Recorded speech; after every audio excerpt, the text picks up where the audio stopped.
Welcome to crime analysis.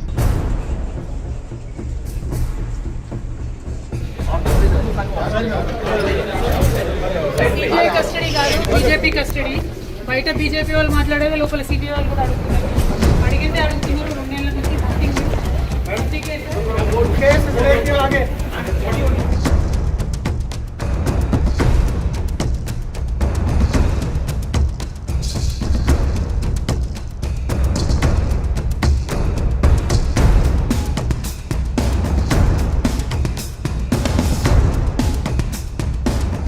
Delhi liquor కేసులో arrest అయిన MLC కవిత గారు ఈ రోజు సిబిఐ కోర్టులో దాదాపు 600 పేజీల బెయిల్ పిటిషన్ దాఖలు చేశారు. ఈ 600 బెయిల్ పిటిషన్ దాఖలు చేసిన తర్వాత అందులో కంటెంట్ ఎంత ఉంది, బెయిల్ పిటిషన్ లో అసలు సత్తా ఉందా లేదా అనే విషయం అంతా మాట్లాడడానికి హైకోర్టు అడ్వకేట్ రాజీవ్ రెడ్డి గారు ప్రస్తుతం స్కాట్లాండ్ లో ఉన్నారు. అక్కడి నుంచి మనం లైవ్ లో అందిస్తున్నారు. సార్ నమస్తే అండి. నమస్తే సార్, ఎట్టగేలకు అంటే ఈడీ కేసులో ఈడీ కోర్టులో బెయిల్ డిస్మిస్ అయింది. సిబిఐ కేసులో సిబిఐ కోర్టులో ఆవిడ ఈ రోజు బెయిల్ పిటిషన్ వేశారు. దాదాపు 600 పేజీల వరకు ఉన్నట్లుంది. ఈ రోజు కోర్టుకు వచ్చిన ఆమె బయటకు వస్తూనే ఇది సిబిఐ కస్టడీ కాదు, ఇది బీజేపీ కస్టడీ అంటూ ఒక నినాదం చేసుకుని బయటకు వచ్చారు. దాన్ని మనం ఏ విధంగా అర్థం చేసుకోవాలి ఫస్ట్? అంటే మీరు చెప్తున్న 600 పేజీల చిల్లర అనుకుంటే బెయిల్ అప్లికేషన్ వేశారు. దీన్ని నేనేం చెప్తానంటే ఒక ఫ్రేజ్ ఉంది, అంటే ఐ స్టాండ్ కరెక్టెడ్ గుర్తురావట్లే కానీ philosophy begins where reason ends అంటారు అనమాట. అచ్చా. మిమ్మల్ని ఏదైనా ప్రశ్న అడిగినప్పుడు దానికి కరెక్ట్ సమాధానం చెప్పినప్పుడు మీరు ఏంటిదో ఫిలాసఫీ చెప్తా ఉంటారు అనమాట. అది అంటే మాకు కూడా చిన్నప్పుడు గుర్తండి, భారతదేశ రాజధాని అని మనం క్వశ్చన్ అడిగితే క్రీస్తు పూర్వం 2500 సంవత్సరం సింధు నది నాగరికత నుంచి భారతదేశ చరిత్ర ఘనమైన చరిత్ర, ఎన్నెన్నో రాజ్యాలు, ఆ రాజ్యాలకు ఎన్నెన్నో రాజధానులు అని తిప్పి తిప్పి తిప్పి ఎన్నో రాజధానులు అని చెప్పి ఎండి చేయడం. మనకు కూడా స్కూల్ ఎడ్యుకేషన్ లో చెప్తారని ఎన్ని పేజీలు ఎక్కువ నింపితే అన్ని మార్కులు వస్తాయని అట్లా. హిందీ పేపర్ ఎక్కువ ఉండేది అది. సరే అంటే జనరల్ గా బెయిల్ అప్లికేషన్ వేసేటప్పుడు నా సలహా ఆరు మంచి అడ్వకేట్ ఎవరని చెప్పేదంటే క్రిస్ప్ గా ఉండాలి, అర్థమయ్యేటట్టు ఉండాలి. కొన్ని గ్రౌండ్స్ ఉంటాయి. ప్రైమా ఫేసి నా ఇన్వాల్వ్మెంట్ లేదు, నాట్ మేడ్ అవుట్, నేను ఫ్లైట్ రిస్క్ కాదు, నేను ఎవిడెన్స్ ట్యాంపర్ చేయను, నేను విట్నెస్ థ్రెటన్ చేయను, ఓకే, కోఆపరేట్ చేస్తాను, ఏ కండిషన్స్ ఇంపోజ్ చేసినా అంతే, అంతవరకే. అదే ఈ బెయిల్ పిటిషన్ లో చూస్తే మొదలు పెట్టింది ఏంటంటే మేడం గారి బ్యాక్గ్రౌండ్ రాశారు చాలా పేజీలు. ఆవిడ ఏమంటారు, ఉద్యమం టైంలో ఆవిడ తండ్రి ఉద్యమాన్ని ఎలా లీడ్ చేశారు, ఏమేం చేశారు, ఎలా సాధించారు తెలంగాణని అని రాసుకుంటూ వచ్చి తర్వాత ఎంపీ కింద పార్లమెంట్ లో ఏ కమిటీలో ఆవిడ చాలా ఇంపార్టెంట్ గా చేశారు, తర్వాత ఎమ్మెల్సీ, తర్వాత ఆవిడ రాజకీయ ప్రస్థానంలో ఎన్ని విదేశాలు తిరిగారు, అక్కడ ఏమేమి కాన్ఫరెన్స్లు అటెండ్ అయ్యారు అని రాసుకుంటూ వచ్చారు. ఐ డోంట్ థింక్ అవేవి బెయిల్ పిటిషన్ కి రిలవెంట్ కాదు. అంటే ఆవిడ గురించి చెప్పారేమో అనుకోవచ్చు కదా మనం. అదేనండి నేను చెప్పేది, బెయిల్ అప్లికేషన్. అవునండి, కరెక్టే. ఉద్యోగానికి దరఖాస్తు చేసిన ఇంత ప్రొఫైల్ రాయమండి జనరల్ గా. సరే, అదైన తర్వాత బీజేపీ ఎంపీలు పీరియాడికల్ గా చేసిన స్టేట్మెంట్లు, బీజేపీ లీడర్లు చేసిన స్టేట్మెంట్లు అవన్నీ కూడా జతపరుస్తూ న్యూస్ పేపర్ క్లిప్పింగ్లు, ఫోటోలు అవి కూడా జతపరిచారు. అంటే maybe try to prove that ఇది బీజేపీ ప్రభుత్వం కుట్రపూరితంగా చేసింది అని. దాన్ని నేను ఇంతకుముందు ఇంటర్వ్యూలో కూడా చెప్పాను. బెయిల్ అప్లికేషన్ అప్పుడు అవేవి పనికిరావు, రాదర్ ఈ ట్రయల్ అప్పుడు కూడా పనికిరావు. సిబిఐ కేసులో ఉన్న మిస్టేక్ ఏంటిది, ఫాల్ట్ ఏంటిది, అది నిరూపించడానికి ట్రై చేయాలి తప్పిస్తే ఇవన్నీ ఎక్స్టర్నల్ అనమాట. అంటే పొలిటికల్గా ఏమైనా పనికి వస్తుందేమో కానీ బెయిల్ పిటిషన్కి పనికిరాదు. సరే, చివరిలో ఆమె ఎన్నో పేజీలు వేసిన తర్వాత చివరిలో కంటే అదే మళ్ళీ దీంతో పాటు సుప్రీంకోర్టులో ఏం జరిగింది అది మనం ఇంతకుముందు కూడా అనుకున్నాం. సుప్రీంకోర్టులో అరెస్ట్కి స్టే లేదు, ఓన్లీ సమ్మనింగ్ 10 రోజులు పోస్ట్ పోన్ చేస్తాం పిలవమని అన్నారు. దాని తర్వాత అది ఎటుపోయింది ఎవరికి తెలియదు. ఇప్పుడు ఆ సుప్రీంకోర్టులో వేసింది, ఆ సుప్రీంకోర్టు పిటిషన్, ఆ సుప్రీంకోర్టుతో పాటు వేసిన డాక్యుమెంట్లు, ఎనెక్చర్లు అన్ని కూడా జతగలిపి 100 పేజీలు ఎంతో అదైంది. బట్ దాంట్లో ఏమీ లేదు, సుప్రీంకోర్టు ఏమీ ఇవ్వలేదు, ఏమీ చేయలేదు. తర్వాత రిపీటెడ్ గా ఆవిడ క్లెయిమ్ చేసేది ఏంటంటే నేను మహిళను కాబట్టి అని. ఐఈడి కేసులో మనం ఇంతకుముందు చర్చించుకున్నాం, పిఎంఎల్ఏ చట్టానికి 160 సిఆర్పిసి సంబంధం లేదు, మహిళని వారింటికి వెళ్ళి అని ఎక్కడ ఉండదు, రావాల్సిందే. దాంతో పాటు ఆవిడ ఏం చేశారంటే ఇంకోటి ఇక్కడ మిస్టేక్, ఈడీ వారు సిబిఐ వారు సమ్మన్స్ ఇస్తే ఈమె అటెండ్ కాకపోవడము, దానికి ఏదో కారణాలు చూపెట్టడము, కారణాలు ఏవి లీగల్ గా నిలబడే కారణాలు కాదు. ఓకే, నాకు ఎలక్షన్ ఉంది, నాకు మీటింగ్ ఉంది, నాకు అది ఉంది, లేకపోతే నేను మహిళని నన్ను పిలవకూడదు అని ఈడీకి చెప్పడము, అవి ఏమి నిలబడేవి కాదు. సరే, ఆ ఆ ఈమెయిల్లు, ఆ లెటర్లు, ఆ రిప్లైలు అవి కూడా జత దీంట్లో జత మొత్తానికైతే ఒక కట్ట తీసి జడ్జి ముఖానే వేశారు. అంటే మ్మ్. బహుశా ఏమైనా ఆశిస్తున్నారేమో, ఇంత పెద్ద ఇది ఉంటే జడ్జి చూసి ఏవో చాలా ఉందని ఇస్తారేమో అని. అట్లా ఉండదు. లాస్ట్ నాకు ఓన్లీ వ్యాలిడ్ గ్రౌండ్ కనపడింది ఏంటంటే దాంట్లో ఆరోగ్యం ఏదో బాగాలేదు అన్నారు. అది కూడా రాదు, ఏదో హైపర్ టెన్షన్ ఉంది, బీపీ పెరిగింది అరెస్ట్ అయిన మ్మ్. దగ్గర నుంచి. అంటే ఆవిడ బీపీ ముందు లేదు, మ్మ్. Arrest okay. అయినప్పుడు మాత్రం బీపీ పెరిగిందని. దానికి కోర్టే చెప్పింది మెడికేషన్స్ ఇవ్వండి, మెడికల్ ఎగ్జామినేషన్ చేయించండి అని. అవును. ఇంక ఇక్కడ వచ్చి బెయిల్ పిటిషన్ ఖచ్చితంగా రిజెక్ట్ అవుతుంది. రీజన్ నెంబర్ 1, నేను మా కొలీగ్స్ జూనియర్స్ కూడా సలహా ఇస్తాను, బెయిల్ పిటిషన్ అన్ననేయద్దు. అంటే ఇప్పుడు మనకి ఏ పని లేని మనమే అంత చదవాలంటే మనకి టైం సరిపోదు. కోర్టు మ్మ్. జడ్జి గారు చాలా బిజీగా ఉంటారు, 100 కేసులకు జడ్జిమెంట్లు ఆర్గ్యుమెంట్లు జరుగుతుంటాయి. అవును. బెయిల్ ఇవ్వాలి అనుకుంటే ఆయన అదంతా చదివి గ్రౌండ్స్ చేయాల్సి వస్తుంది. మ్మ్. రిజెక్ట్ చేయాలంటే నాట్ సాటిస్ఫైడ్ అంటే సరిపోతుంది. సో మ్మ్. దాదాపుగా జడ్జిలు అంటే సైకలాజికల్ గా ఇంత చూసిన తర్వాత టైం లేదు, ఇంత ఎక్కడ చదువుతామని డిస్మిస్ అంటారు. పెద్ద గ్రౌండ్స్ రాయాల్సిన అవసరం లేదు. మ్మ్. నెంబర్ 2, మేడం గారికి ఆల్రెడీ రికార్డు ఉంది. పిలిచినప్పుడు పోకపోవడము, ఫోన్లు అవును. డిలీట్ చేయడము, ఫోన్లను మాయం చేయడము, మ్మ్. Ramachandra Pillai U turn, S turn, Y turn, Z turn తీసుకోవడము, మ్మ్. ఇవన్నీ ఉన్నాయి. ఈ పిటిషన్లో ఆవిడే మెన్షన్ చేస్తున్నారు, తండ్రి మ్మ్. గారు ముఖ్యమంత్రి, ఎంపీ, ఎమ్మెల్సీ నేను అని చెప్పి. సో అంటే బెయిల్కి మనకు కావాల్సిన grounds no possibility of tampering the evidence, threatening or influencing the witnesses. ఇప్పుడు మ్మ్. మేడం గారు ప్రొఫైల్లోనే చెప్తున్నారు, విట్నెస్ ఇన్ఫ్లుయెన్స్ చేసే అవకాశం ఉంది, విట్నెస్లు భయపడే అవకాశం ఉంది, ఎవిడెన్స్ ఆల్రెడీ ట్యాంపర్డ్ విత్ అని చెప్పారు. మ్మ్. సరే, రెండోది ఓన్లీ అప్రూవర్ స్టేట్మెంట్ల మీద నన్ను తీసుకున్నారు, అప్రూవర్లు స్టేట్మెంట్ ఇవ్వగానే బెయిల్ వచ్చినాయి, లేకపోతే శరత్చంద్రారెడ్డి గారు బెయిల్ రాగానే బీజేపీకి ఇచ్చారనేది అది ఇక్కడ గ్రౌండ్స్ కాదు. ఏమన్నా గ్రౌండ్స్ అయితే అది కూడా క్వశ్చనబుల్. అది ట్రయల్లో మ్మ్. బెయిల్ అప్పుడు 3 ప్రైమా ఫేసీ లేదు, ఈ కండిషన్స్ ఎవిడెన్స్, విట్నెసెస్, ఫ్లైట్ మ్మ్. రిస్క్. మ్మ్. కాబట్టి ఇది బెయిల్ ఎట్టి పరిస్థితులలో రాదు. రాదు. కానీ ఈ రోజు ఆవిడ కోర్టులో ఒక కామెంట్ చేసుకొచ్చారు. ఇది సిబిఐ కస్టడీ కాదు, బీజేపీ కస్టడీ అని రావడం. తర్వాత కోర్టు మెజిస్ట్రేట్ జడ్జి గారు కూడా అడ్వకేట్ పిలిచి కొంచెం వార్నింగ్ ఇచ్చినట్టుగా తెలుస్తుంది. ఆవిడ కోర్టులో మాట్లాడకూడదు అని చెప్పిన తర్వాత కూడా మాట్లాడుతున్నారు. అంటే దీనికి అండి 2 కోర్టులోనే కాదండి, కోర్టు ప్రెమిసెస్ లో జడ్జి గారి పర్మిషన్ లేని ఎటువంటి కార్యకలాపాలు చేయకూడదు. మ్మ్. బయట ఏమైనా ఉంటే చేసుకోవాలి. రెండోది కస్టడీలో ప్రిజనర్. ప్రిజనర్ కి ఎటువంటి రైట్ ఉండదు. దే కెనాట్ కమ్యూనికేట్ ఎవరితోటి. కమ్యూనికేట్ అంటే ఫర్ ఎగ్జాంపుల్ మనకు ట్రయల్లో లాయర్ కూడా ప్రిజనర్ తోటి మాట్లాడాలంటే జడ్జి గారి పర్మిషన్ తీసుకుంటారు. ఒక అరగంట ఓహో. పర్మిషన్ ఇవ్వండి, ఒక గంట పర్మిషన్ ఇవ్వండి అని జైలు గార్డ్స్ కి ఇన్స్ట్రక్షన్స్ ఇస్తారన్నమాట. ఒక గంట సేపు మాట్లాడించండి, ఎవరితో మ్మ్. మాట్లాడడానికి వీలు లేదు.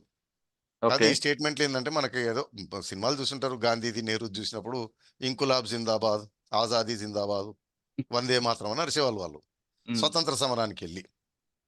ఇదంతా అంటే ఏది నిలబడేది కాదు. నెక్స్ట్ టైం జడ్జి సీరియస్ తీసుకుంటారు అలా కనుక చేస్తే. ఓకే. సరే, ఇప్పుడు ఈ కేసులో చూస్తున్నారు మీరు. మీరు చెప్తున్నట్లుగా బీపీ అనేది ఉందని చెప్తున్నారు. కానీ ఈ కేసు గురించి కాకుండా ఇంకా వేరే కేసులు తీసుకుంటే, నేరం చేసిన తర్వాత ఆరోగ్యం బాగోకపోతే గుండెపోటు గాని, బ్లడ్ ప్రెషర్ గాని, లేదా ఇంకో రోగం వస్తే అదొక కారణం చూపించాను బెయిల్ కోసం, బెయిల్ గ్రౌండ్‌కి అనేది పనికొస్తదంటారు. కానీ ఈ కేసుకు అడగట్లేదు. జనరల్‌గా అడుగుతున్నా. నేరం చేస్తున్నప్పుడే అనారోగ్యంతో ఉండి నేరం చేసి, తర్వాత బెయిల్ కోసం లేదా ముందస్తు బెయిల్ కోసం నాకు ఈ రోగాలు ఉన్నాయి అని చెప్తే అది చెల్లుతదంటారా? అంటే మీరు నేరం చేస్తున్నప్పుడు ఆ తర్వాత ముందు కాదండి. హ్మ్. మనకి రైట్ టు లైఫ్ ఇవన్నీ ఉన్నాయి. హ్మ్. మీకు ఆరోగ్యం బాగాలేకపోతే right to medical examination, medical treatment is your fundamental right. అవును. కోర్టు వారు అప్పుడు ఏం చూస్తారంటే ఈ రోగాల తీవ్రత ఏంటిది, హ్మ్. వెదర్ అది జైల్లోనే ట్రీట్మెంట్ చేయొచ్చు. ప్రతి జైలుకి అనుకుని జైలు ఒకటి ఉంటుంది, డాక్టర్ ఒకటి ఉంటారు. అవును. హాస్పిటల్ ఉంటది. చేయొచ్చా, ఆర్ ఇతనికి ఏదైనా ఇంటెన్సివ్ కేర్లో అయితే పెద్ద ఆసుపత్రికి తప్పదు అని దాన్ని బట్టే డిసైడ్ చేస్తారు. ఒకవేళ హ్మ్. అట్లా ఉన్నా బెయిల్ ఇచ్చే అవసరం కూడా లేదండి. హ్మ్. ఎంతో మంది ప్రిజనర్స్ ని జైలుకి రిఫర్ చేస్తారు. సో అవును. జైల్లో హాస్పిటల్ రిఫర్ చేస్తారు. హ్మ్. హాస్పిటల్లో పర్టికులర్ వార్డు ఉంటుంది. మన ఉస్మానియా గాంధీ హాస్పిటల్ జైలు వార్డులోనే ఉంటాయి. అవును. ప్రైవేట్ హాస్పిటల్ రిఫర్ చేసినా కానీ కస్టడీలోనే ఉంటారు, గార్డ్స్ బయట ఉంటారు, లోపల ట్రీట్మెంట్ చేస్తారు. హ్మ్. సో ముందొచ్చిందా తర్వాత వచ్చిందా సంబంధం లేదు. అచ్చా! సార్ అంటే ఈడీ దీంట్లో ఏంటంటే మేడం ఆ! గారు ఇంకులాబ్ జిందాబాద్ ఫైటర్ కదా, ఆ! డౌట్ వస్తుంది, మరి అరెస్ట్ చేయగానే బీపీ ఎందుకు పెరుగుతుందండి? హ్మ్. అంటే ఎప్పుడు లేదు. సాధారణంగా సినిమాలో మనం రెగ్యులర్‌గా చూస్తుంటాం. అంతవరకు బానే ఉంటారు. పోలీసులు రాగానే గుండె నొప్పొస్తది. జైలుకి పంపగానే ఇంకొక ప్రాబ్లమ్ వస్తుంటది. అంటే మీకు రిమాండ్ తీసుకెళ్లే ముందే బయట అరెస్ట్ చేసిన రిమాండ్ ముందు మెడికల్ చేయిస్తారండి. అవును. చేయించిన తర్వాత రిమాండ్కి తీసుకెళ్లేది. హ్మ్. మెడికల్ రిపోర్ట్‌లో వచ్చిన దాన్ని బట్టి నేను చెప్పేది అదే. దాని తీవ్రతను బట్టి జైల్లోనే ట్రీట్మెంట్ లేదా హాస్పిటల్ రిఫర్, హాస్పిటల్లో కూడా ప్రిజనర్ కిందనే మ్హూ. జైలు రూల్స్ వర్తిస్తాయి. ఆ, గార్డులు ఉంటారు, అందరు ఉంటారు. మ్, ఈ ఎక్స్టెండెడ్ ట్రీట్మెంట్ అంటే నేను చెప్పిన మిగతా కండిషన్స్ ఫుల్ఫిల్ అయితేనే బెయిల్ ఇస్తాం, చా. అలాంగ్ విత్ ఆరోగ్య సమస్యలతోటి మ్హూ. అది కండిషనల్ బెయిల్. కండిషనల్ బెయిల్ ఇస్తారు. బట్ అచ్చా. ఇవి ఉండాలి, evidence tampering, witness threatening influence చేయకూడదు, ఫ్లైట్ రిస్క్ కాదు, కోఆపరేట్ చేస్తారు అనేది ఉండాలి. మ్. కానీ ఇందులో ఆల్రెడీ కేసు అప్పుడు ఆవిడ ఎప్పుడు కూడా ఈ విధంగా కోఆపరేట్ చేయలేదు కదండి. ఇక్కడ కూడా మీరు అందరు కన్ఫ్యూజ్ అవుతున్నారండి. కోఆపరేట్ చేయడం అంటే మనకి రైట్ అగైన్స్ సెల్ఫ్ ఇంక్రిమినేషన్ అని రాజ్యాంగంలో ఉంటుంది. మ్, ఏ పోలీస్ వ్యవస్థ కూడా మిమ్మల్ని మీకు వ్యతిరేకంగా ఫోర్స్ చేయలేదు. సో మీరు అవును. నాన్ కోఆపరేటింగ్ అంటే అట్లా కాదండి. ఆల్రెడీ పోలీస్ ఆఫీసర్ దగ్గర ఎవిడెన్స్లు ఉంటాయి, వాటితో మ్, కన్ఫరెంట్ చేసినప్పుడు అది చేసినప్పుడు చెప్పగలగడం, అది కోఆపరేషన్. ఓకే. అతని దగ్గర ఏమీ లేకుండా మిమ్మల్ని ఫోర్స్ చేయలేడు, మ్, నిజం ఒప్పించలేరు పోలీసులు. అవును. కానీ కోర్టులో ఆవిడ చాలా స్టేట్మెంట్ ఇచ్చారు బయటకు వస్తున్నప్పుడు, ఇది కేసే లేదు, కేసు లేనప్పుడు ఏమడుగుతారు వాళ్ళు అని. కేసు ఉండాలి అనేది అది ట్రయల్ ఇష్యూలు అండి. ఇప్పుడు ఒక ముగ్గురు నలుగురు అప్రూవర్ స్టేట్మెంట్లు ఉన్నాయి, వాట్సాప్ చాట్లు ఉన్నాయి, కాల్ రికార్డులు ఇవి ఉన్నాయి. దాంతో కన్ఫరెంట్ చేస్తుంటే కోఆపరేషన్ అంటే నేను చేశాను అవునని ఒప్పుకోవడం కాదండి, దానికి ఎక్స్ప్లెనేషన్ ఇవ్వగలగాలి. మీరు ఓకే. ఢిల్లీ ఓబరాయ్ హోటల్లో ఎందుకున్నారు ఆ టైంకి? ఆ విజయ్ నాయరో లేకపోతే ఆయన సమీర్ మహేంద్రనో 2 సార్లు మీ ఇంటికి వచ్చారు, మ్, మీ ఇంట్లో కలిశారు, ఇదిగో మా దగ్గర రికార్డులు ఉన్నాయి అంటే దానికి ప్రాపర్ ఎక్స్ప్లెనేషన్ ఇవ్వడం. ఫోన్లు లేవు, ఎక్కడ పోయినాయి ఎక్స్ప్లెనేషన్. ఫోన్లు డిలీట్ చేయటము, ఎందుకు మ్, డిలీట్ చేశారు మ్, అదేది చెప్పకుండా, అదే మీరు అన్నట్టు ఏదో సినిమాలో పెట్టిన తెలియదు గుర్తులేదు అనేది కంప్లీట్ గా నాన్ కోఆపరేషన్ అవుతుంది. ఓకే. సార్ ఇప్పుడు ఈ ఎక్స్ప్లెనేషన్ కేసు, ఇవ్వాలి కదా. అవును సార్, సిబిఐ కస్టడీలో ఒక స్టేట్మెంట్ శరత్ చంద్రారెడ్డి గారికి 14 కోట్లు ఎందుకు ట్రాన్స్ఫర్ చేశారంటే నేను భయపడి ఇచ్చాను అంటూ చాలా క్లియర్ గా ఆయన 164 స్టేట్మెంట్ ఇచ్చారు. అవును, అవును. 14 కోట్లు ఒకటి, తర్వాత జాగృతికి 80 80 లక్షలు. లక్షలు. ఇప్పుడు ఇందులో ఎక్స్ట్రాక్షన్ వస్తుందంటూ మన 384 కానీ 386 కానీ అప్లిబుల్ అవుతుంది. ఈ సెక్షన్ 2 సిబిఐ వాళ్ళే నమోదు చేసి ఉండొచ్చు కదా. లేదండి, అది సిబిఐ జ్యూరిడిక్షన్ కాదండి, అచ్చా. Local police jurisdiction. మ్హూ. అంటే ఎక్కడ క్రైమ్ జరిగినా సరే, అంటే ఈ సెక్షన్ వరకా లేదంటే దేనికోసం లోకల్ గా అంటే ఇది వస్తుందండి? ఇది ఇది కంప్లీట్ గా ఇండిపెండెంట్ క్రైమ్, డిఫరెంట్ క్రైమ్, ఆహా. దీనికి లింక్ లేని క్రైమ్. అది అచ్చా. స్టేట్ పోలీస్ కి మాత్రమే. అండ్ జ్యూరిడిక్షన్ నేరం ఎక్కడ జరిగితే అక్కడ. అంటే సుమోటో అవ్వచ్చు, లేదా శరత్ చంద్రారెడ్డి, సోమోటో కావచ్చు, మీరైనా పోయి ఇవ్వచ్చు, నేనైనా పోయి ఇవ్వచ్చు, లేదా శరత్ చంద్రారెడ్డి కూడా ఇవ్వచ్చు. చంద్రారెడ్డి ఇవ్వచ్చు, ఎవరైనా. నేను అనేది నేరం జరిగిన ఇన్ఫర్మేషన్ పోలీస్ ఆఫీసర్ రిసీవ్ కావాలి, అది ఎలా రిసీవ్ అయింది అనేది ఇంపార్టెంట్ కాదండి. ఓహో. అంటే ఇప్పుడు 384 కానీ 386 కానీ లోకల్ గా అవ్వాలి అది. అవును, లోకల్ పోలీస్ చేయాలి. ఓకే. సార్ ఫైనల్ గా చెప్పండి, ఇప్పుడు 600 పేజీలు చూసి మేడం అది జడ్జి గారు కరడిస్తారా, లేదు విసిరి కొట్టి మరొకసారి అప్లై చేసుకోండి అని చెప్తారా? Dismiss compulsory. తర్వాత మన దగ్గర కొంతమంది లాయర్లు ఉంటారండి, క్లయింట్ సాటిస్ఫై అని ఇంత చెప్పింది నడిమి తిరిగి క్లయింట్లు ఉంటారు. మ్మ్. ఆయన సాటిస్ఫై చేయాలంటే పేజీలు పేజీలు పేజీలు రాస్తే ఈయన నిజమే అనుకుంటాడు, అబ్బా అబ్బా మా వకీల్ గారు పెద్ద పెద్ద చాలా పాయింట్ అండి. చాలా ఇప్పుడు స్ట్రాంగ్ ఉన్నాడు. ఈ కేసులో అవసరం అండి, ఆవిడ ఎంపీ, ఆవిడ ఇన్ని కమిటీలు చేశారు, ఇన్ని విదేశీ యాత్రలు చేశారు, ఆవిడ ఇన్నిటికి చైర్మన్, ఇన్నిటికి ఎండి, ఇన్నిటికి ఇది రాష్ట్ర పోరాటము, ఆ, ఇవన్నీ ఇదంతా క్లయింట్ హ్యాపీ అనమాట. ఆ, ఓహో మన ప్రొఫైల్ చూసి జడ్జి గారు ఇంప్రెస్ అవుతారు, ఇస్తారని అట్లా బహుశా అనుకుంటారు. అంటే నేను ప్రాక్టీస్ లో కూడా ఎంతో మందిని చూశాను నేను. ఆ, క్లయింట్ని సాటిస్ఫై చేయడం ఇంపార్టెంట్ అన్నమాట. ఫీజు రావాలంటే జడ్జిని సాటిస్ఫై చేసి, లాని సాటిస్ఫై చేసి కాదు, ఓకే. అది ఇంపార్టెంట్. అంటే మనకు సామెత ఉంటుందండి, కరెక్ట్ గుర్తు రావట్లే కానీ, హ్మ్. అదేమంటారు, show me a great fortune I show you crime అంటారు. ఓకే. అంటే సాధారణంగా 100 కోట్లు సంపాదించాలంటే సామాన్య మానవులకి ఇంపాసిబుల్. మీరు చేసే ఉద్యోగము, వ్యాపారం 1,00,000, 2,00,000, 5,00,000 అతి ఎక్కువ సంపాదిస్తే 10 కోట్లు సంపాదించే వరకు మీకు 10 ఏళ్ళు 20 ఏళ్ళు పట్టేస్తుంది, ఒక తరం మ్మ్. అయిపోతుంది. మ్మ్. ఒకటి మీ తాతనో ముత్తాతనో ఒక వ్యాపారం మొదలుపెట్టి జాగ్రత్తగా చేసుకుంటూ చేసుకుంటూ మెట్టు మెట్టు వేసుకుంటా 3వ 4వ తరానికి కోట్లు వస్తాయి. మ్మ్. లేదా రెండోది బిల్ గేట్సో, స్టీవ్ జాబ్సో అట్లా ఒక కొత్త ఆవిష్కరణ చేసి అది ప్రపంచం మొత్తం క్రేజీ వచ్చి చేయడం. మూడోది ఈ ఈ బ్యాచ్ అనమాట, స్కామ్లా. అనుకోకుండా. అంటే మొన్నటి వరకు సాధారణంగా మన ముందు తిరిగిన వారు ఉంటారు, ఉన్నట్టుండి బెంజ్ కార్లు, BMW కార్లు, విల్లాలు, లక్షల రూపాయలు ఖరీదు చేసే వాచ్లు, నగలు, ఇంత సడన్ గా రావాలంటే ఇది మనకి ఫ్రెంచ్ సామెత అనమాట, show me great wealth I show you crime అని. ఏదో ఒకటి జరగంది ఎక్కడ వస్తుందండి. అవును. లేదా గుప్త నిధులు దొరకాలి, గుప్త నిధులు, గుప్త నిధులు దొరకాలి, లంక బిందులు, లేదా లాటరీ.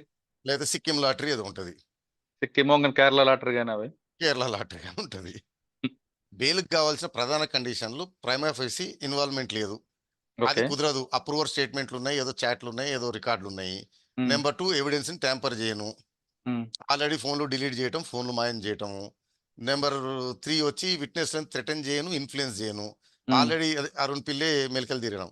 ఉమ్. 4వది కోఆపరేట్ చేస్తారంటే కోఆపరేట్ చేయట్లేదంట. సో ఆ కండిషన్స్ ని సాటిస్ఫై చేయండి కోర్టు వారికి, ఆ. బెయిల్ అనేది రాదు.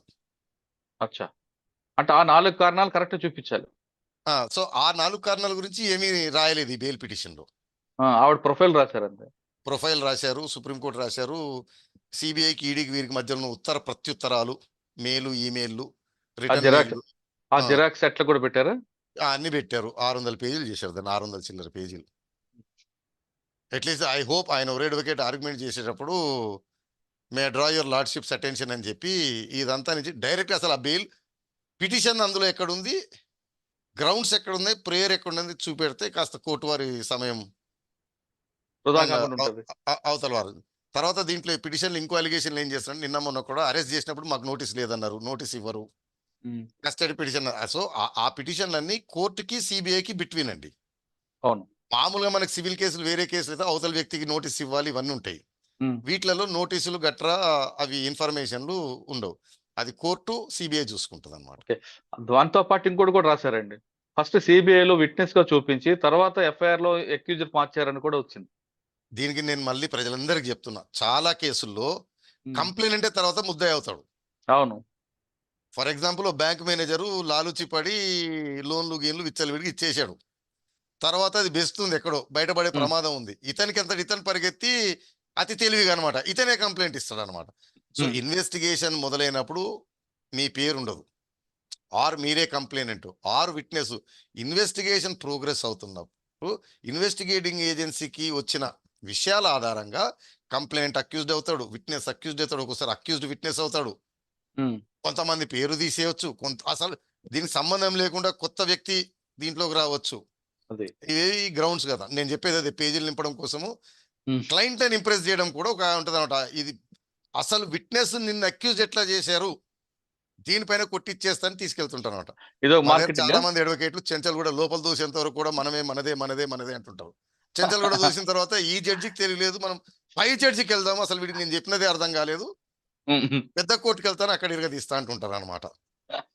సో ప్రజలకి ముందు కొద్దిగా కామన్ సెన్స్, కొద్దిగా అవగాహన ఉండాలనేది నా మీ అభిప్రాయం. రికమెండేషన్. అంటే అతను చెప్పడం కాదు కదా, మనకు అర్థం కావాలి అవునా కాదా ఇది ఏంటిది అనేది. అవును.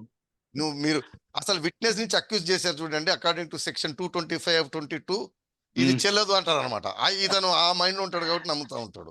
కామన్ సెన్స్ ఏం చెప్తుంది, పేరు లేని వ్యక్తి కూడా కావచ్చు. ఒక్కోసారి అవును. నేరం జరిగిన తర్వాత ఉమ్, ఇంట్రాగేషన్ లో అసలు దీని వెనకాల ఎవరున్నారు, ఎవరు చెప్పించారు వస్తుంది.